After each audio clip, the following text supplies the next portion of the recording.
Hello, Healing Spot community. This is Justine Calderwood, physical therapist at the Healing Spot. Today I'm talking about core and floor basics. I just want to give you a little information when we talk about the core of our body, okay? So the reason we look at the core and also the floor, meaning the pelvic floor, I work a lot with people that have back pain, chronic pain, even up into their head and neck and migraines and things like that, as well as postpartum moms, as well as moms that are currently pregnant. And so I look at the core and, you know, what's going on as far as alignment, okay, can have a lot to do with pain. So if you're in pain, you're in pain for a reason. It's a dysfunction, and you know, you can come to somebody like myself that can help you figure out what's going on and why you're in pain. But we also look at the core and the floor because there's other there's functions, okay? So it helps to provide support and stability to your body.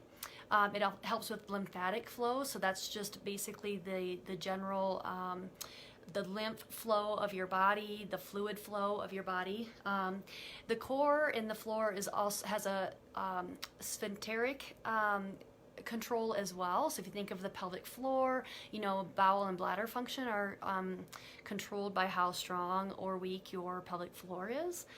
It's also have sexual functions as well. So I'm going to just tell you the basics so you can have some information.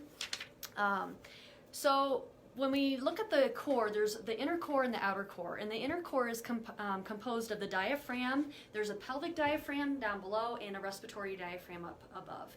From the front, you have the transverse abdominis muscles. So they go transversely across the bottom of your abdomen and they attach onto the thoracolumbar fascia of the low back. The bottom of the inner core is the pelvic floor muscles. So if you're sitting, you know, you should be able to feel your pelvic floor, okay, and have some awareness there. And then from the back side are the multifidi muscles. So those are the really small muscles that help provide support to your back. So the inner core muscles, that's what is composed. I just mentioned those, and they provide support and stability to your body. Okay, that's their main function. The outer core muscles are the movers. They're the rectus abdominis that go up and down, as well as the oblique muscles. So they allow you to do trunk flexion as well as rotation. Okay, so if the inner core muscles are weak and they're not providing the stability, the outer core muscles, the rectus abdominis and the obliques, will take over, except they do a lousy job at that. Okay, and what it can do is, if you're stronger in your rectus abdominis and your obliques and weak in your inner core, you're not getting that support and stability that you need, it can actually put a lot of pressure into your abdomen and cause downward pressure into your pelvic floor, and it can lead to things like pelvic organ prolapse. Okay, for women, the pelvic organs that can prolapse or descend or, you know, push down into it can even actually extend outside the body. It could be either the bladder, which could extend outside the vagina, or it could be the uterus, again, outside the vaginal opening, or the rectum, which can extend outside the anus. So, you know, we talk about different prolapse, but that's an extreme thing where it actually extends outside the body.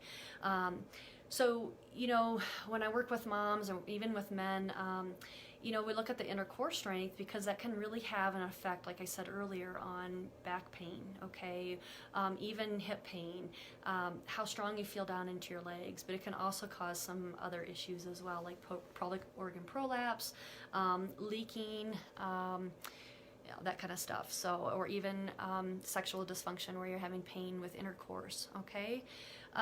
So that's basically, you know, in a nutshell, the inner core and the outer core.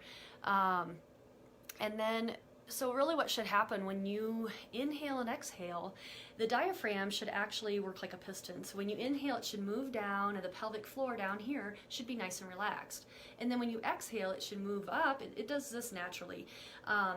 And the pelvic floor muscle should actually contract, okay? So as you exhale, you should feel the pelvic floor lift up, and almost like your belly button's going up and behind the rib cage, okay? So this is what I teach people that have inner core weakness. We really work on first breathing properly and really using the diaphragm, where you're letting the diaphragm and the lower rib cage extend out, get that lateral expansion as well as front to back. So there's 3 ways of breathing, and a lot of people aren't breathing correctly. They're either using the accessory muscles up here and they're breathing just in their chest and they're not really getting a breath down, and they're using these neck muscles, which are not meant to be breathers, okay? Or a lot of people are belly breathers, so they're breathing in, they're expanding their belly, but they're kind of missing filling the diaphragm, okay? And again, that puts a lot of downward pressure into the pelvic cavity, okay? So we work on, looking at breathing and making any corrections there. Sometimes people can't breathe because they have some restrictions in their respiratory diaphragm. If you have restrictions there, it can lead to things like, for one, not feeling like you can get a good breath in, but I find a lot of people have symptoms of anxiety, okay? Partly because the vagus nerve, one of the cranial nerves, comes down and innervates or goes to our organs, okay? It's called the fight or flight nerve. So if the respiratory diaphragm is restricted, that can get bound up and people can actually get kind of stuck in that fight or flight response, okay? So releasing that, getting the breath down, it's more of a nourishing breath as well as a very relaxing breath to the central nervous system. So we work on breathing, we work on releasing restrictions in the body so that it can move correctly, and that can even be down into the pelvis itself so that the pelvic floor isn't tweaked or torqued or anything like that, and it can actually contract and give the support and stability and work properly. So that's kind of in a nutshell what I wanted to cover today. I didn't want to give you too much information. But if you have some concerns and you feel like you have some core weakness and you've been told just to do Kegels and it doesn't seem to be helping, you may actually need some breath work. We may need to look at the pelvic floor and see, is it true weakness? Because a lot of people, if their pelvis is off, the pelvic floor shows up as weakness where it's not really truly weak. Once we get the pelvis back aligned well, the muscles can actually contract, okay?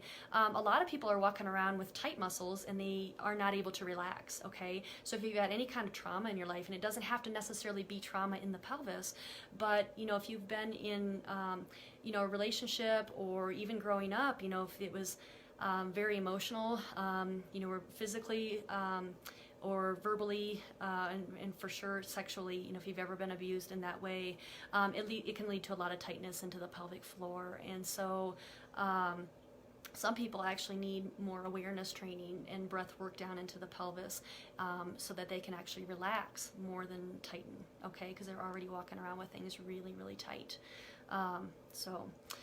All right, if you have any questions, please let me know right now. I know I have a few viewers watching right now. Hi, Linda, I see that you're on. If you guys have any questions, please let me know, even if they're watching a replay video. I'm happy to answer any questions, or if you want to reach out to me privately, you can check out my website. I have an option for a phone consultation if you want to talk privately or even in person in my office. You can sign up for a discovery session.